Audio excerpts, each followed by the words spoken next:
It was a cold, quiet night. Far from the noise of the city, an old abandoned mansion stood hidden in the trees. Moonlight spilled through the broken windows, casting long shadows across the dusty wooden floors. But one place caught the light more than any other: a tall, antique mirror that stood untouched for decades. At first glance, it was just an old object, worn with time. But inside its glass, a hidden world stirred, a world of death, of whispers, and of those who looked into it and never returned. This story begins with Ethan Ward, a 26-year-old photographer who had an obsession with the forgotten. He searched for decaying buildings, broken churches, and haunted places, anything that carried a story. One late night, while scrolling through online marketplace listings, a strange advertisement caught his eye. Antique mirror for sale, very rare, from 1800s. Collector's item, $50. The price didn't make sense. Something that old should have been worth hundreds, if not thousands. But Ethan didn't care about the price. He was searching for a mystery, something he could turn into his next viral series. He contacted the seller and bought it the same night. He brought the mirror back to his photo studio, which was located in the basement of an old apartment complex. It was cold, poorly lit, and perfect for the eerie ambiance Ethan loved. As soon as he unwrapped the mirror, a chill passed through the room. The air grew still. The glass was slightly fogged, as if someone had just breathed on it. Something about it felt off. Ethan didn't waste time. He picked up his camera and began to shoot. The first few pictures were normal, but as he zoomed in on the mirror, something strange appeared. A face, pale, smiling faintly, and not his. It looked like someone was standing right behind him, but when he turned around, no one was there. He blinked, shook his head, and took another shot. This time, the smile on the face in the mirror was wider, sharper, darker. He felt a shiver run down his spine. He posted the photo on social media with a cheeky caption, "Haunted mirror, ghost, real or fake?" Within hours, it went viral. Thousands of people commented. Some said they could see the face too. Others claimed the image made their phones freeze. A few even said they saw the face move. Ethan was thrilled. This was exactly what he wanted: buzz, mystery, attention. But he had no idea what he had actually brought into his home. Over the next few days, Ethan began to feel watched. At night, he would wake up with the sensation that someone was standing by his bed. Objects in the studio shifted on their own. Lights flickered. But worst of all was the mirror.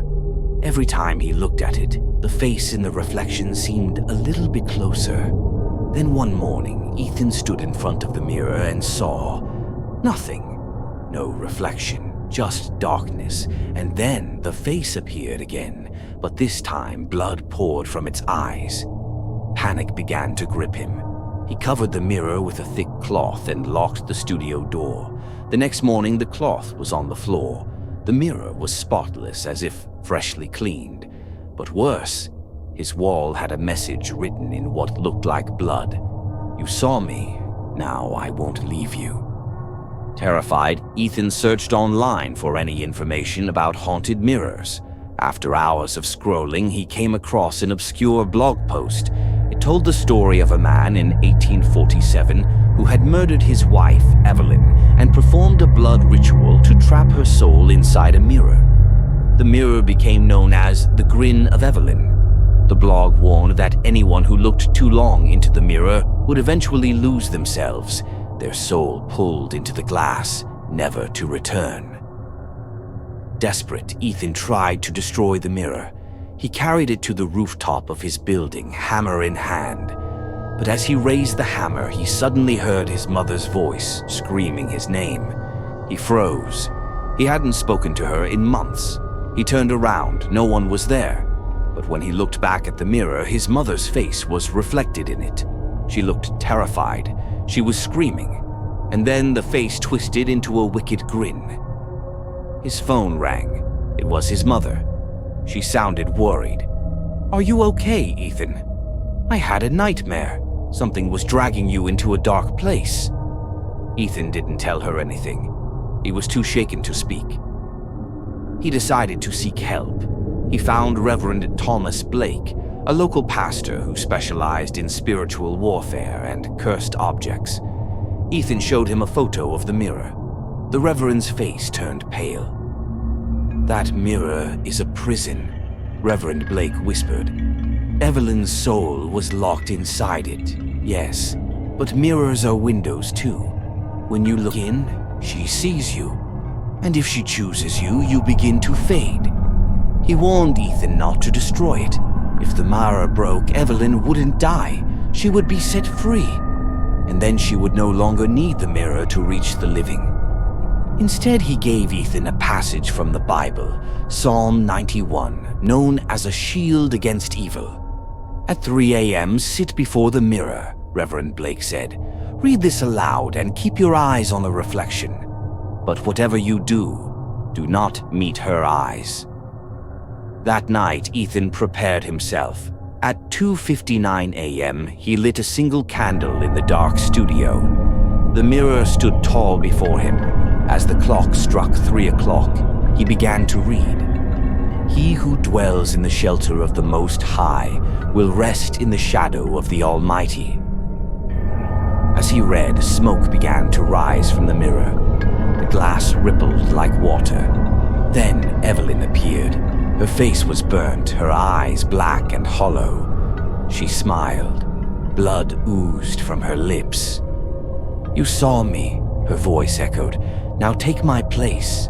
The candle flickered. The mirror began to hum. Ethan's body shook violently. He looked away for a second, just 1 second, and met her eyes. The flame went out. Silence. When light returned, Ethan was gone. Only the mirror remained, but now a new face was in it. His, pressed against the glass, screaming silently. The next morning, police found the studio empty.